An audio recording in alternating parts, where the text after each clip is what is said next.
제가 기숙사 관리도 했어요. 변기 청소한 거 찍어서 사진 보내주세요. 아 이거 불편해서 안 씻어. 지금까지 아무 문제 없었고 아무 사고 없었어. 왜 너가 갑자기 와서 난리야. 그냥 슬리퍼 신고 할 거야. 안녕하십니까, 제발 살려주세요입니다. 이번 영상에서는 안전관리자와 보건관리자 퇴사율이 높은 이유에 대해서 말씀을 드려보고자 합니다. 다른 직종 대비해서 제 동기들만 봐도 그렇고 퇴사율이 높은 건 사실인 것 같습니다. 안전관리자와 보건관리자 단점에 대해서 말씀을 드려보고자 합니다. 우선 첫 번째로는 외롭습니다. 안전관리자와 보건관리자는 통상 건설업은 제외하고 50인 이상 사업장일 경우에 법적으로 선임할 의무가 있습니다. 제조업 기준으로 안전보건 대행으로 위탁을 해서 선임을 안 하는 방법도 있기는 한데, 어쨌든 50인 이상일 경우 의무적으로 안전관리자, 보건관리자 선임을 해야 되는 사항이고요. 300일 이상일 경우에는 위탁으로 안전관리자, 보건관리자 선임은 어렵고 뽑아서 직원으로 채용해서 우리 회사에 선임을 해야 되는 사항이거든요. 결과적으로 봤을 때 안전관리자, 보건관리자 해서 총 2명, 그러니까 많아야 한두 명 있거든요. 좀 큰 회사의 경우에만 안전관리자가 3명, 4명, 5명 이렇게 있는 경우가 좀 있는 편이고요. 이제 대부분은 안전관리자, 보건관리자가 한두 명밖에 없습니다. 그래서 부서 자체가 없는 경우도 많고요. 관리팀이나 총무팀 같은 데에 소속 직원으로 있는 경우도 종종 있었고, 저도 그랬었습니다, 과거에는. 그래서 내 업무에 대해서 좀 전문적으로 하시는 분은 나밖에 없습니다. 예를 들어서 품질 관련된 분들은 직원이 많습니다. 실험하시는 분도 있고, 생산 부서마다 품질 관련 담당자가 다 있기 때문에 다 이제 사람이 많고, 보일러실, 폐수 처리장, 뭐 생산부서 다 직원분들이 어느 정도 있는 편입니다. 그런데 이제 안전보건관리자는 다른 직종 대비해서 근무하는 직원 자체가 좀 적기 때문에 좀 많이 외로운 게 좀 있습니다. 이제 저는 안전을 위해서 이걸 해야 된다라고 말은 하지만 그거에 대해서 공감을 갖기가 좀 어려운 부분이 있고, 뭐 법적으로 이걸 해야 됩니다 라고 말은 해도 비용이 들어가는 부분도 있고, 그리고 10년, 20년 동안 문제가 없었다. 근데 너가 갑자기 이렇게 뭐 법적으로 하라고 하면은 이거 돈도 들고 비용도 들고 많이 부담스러워하고, 그런 부분에 대해서.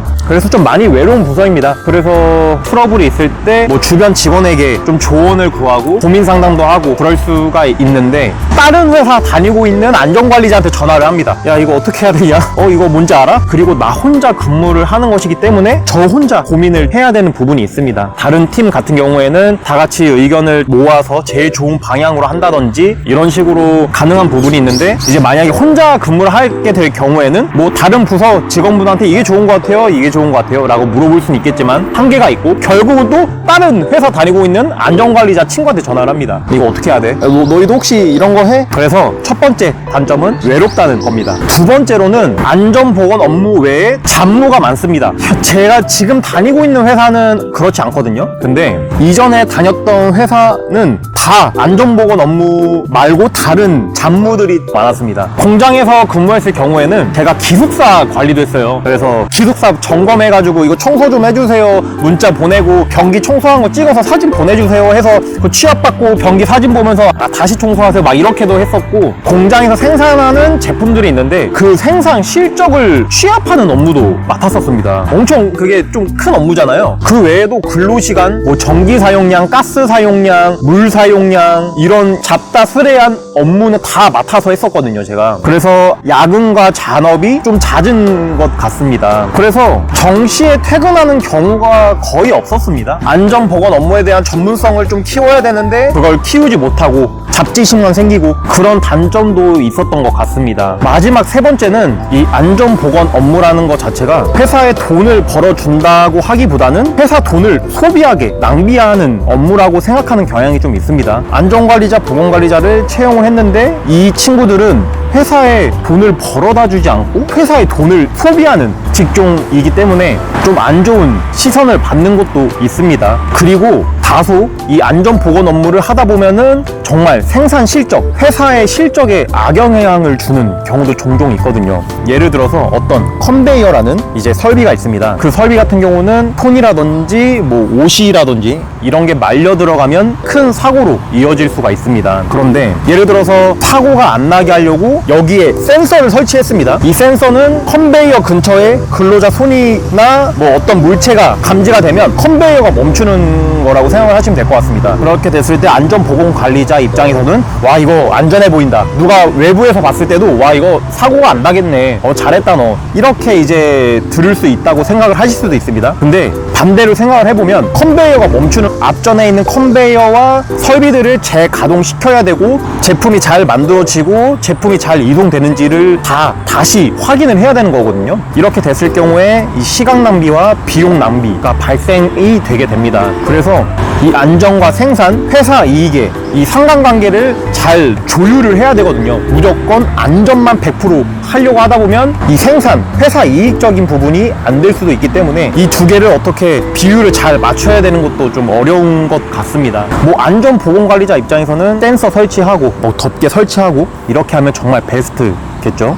근데 그렇게 됐을 경우에는 회사 실적에 또 회사 돈을 버는 데에 큰 영향을 줄 수 있기 때문에 그런 고민도 좀 해야 되는 부분이 있고요. 또 그리고 이 안전보건 업무를 직원들이 많이 불편해합니다. 예를 들어서 어떤 직원이 안전화를 신어야 되는데 이 안전화 같은 경우는 좀 딱딱하고 무겁고 그런 단점들이 있습니다. 그래서 이 안전화를 신게 되면 족저근막염이라든지, 근데 그거를 법이라고 해서 법적으로 신어야 됩니다, 이렇게 대응을 해버리면은 서로 감정적으로 부딪힐 수 있기 때문에 잘 이제 설득을 해야 되거든요. 예를 들면 이 안전화 같은 경우는 발 보호뿐만이 아니고 미끄럼 방지 논슬립 기능이 있고 또 발목 안정성도 잡아주고 여러 가지 기능이 있어서 사고 예방에 많은 도움이 되실 것 같습니다. 그리고 최근에 안전화를 신지 않아서 이런 사고 사례도 발생이 되어서 착용을 하시는데 불편하겠지만 노력을 해주시면 감사하겠습니다. 만약에 착용이 너무 어려우시다 싶으시면 우선은 뭐 작업량이 많을 때만 우선 착용을 한번 해보시고